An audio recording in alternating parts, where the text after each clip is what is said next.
Hello everyone and welcome to today's video. Today's video is going to be about how to fix YouTube login problems in 2026.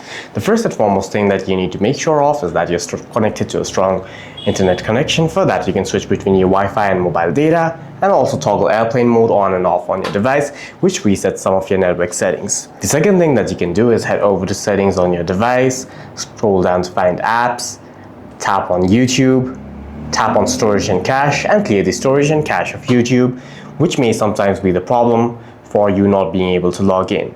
The other thing that you must make sure of is that you are on the latest version of YouTube. For that, open Play Store, head over to the search bar, type in YouTube, and then if there is an update on YouTube, hit update to update YouTube and try re-logging in. If the problem still persists, head over to your app drawer, look for YouTube, long press on YouTube, uninstall YouTube and reinstall it from the Play Store if your device allows it. For any further questions, please feel free to leave a comment down below.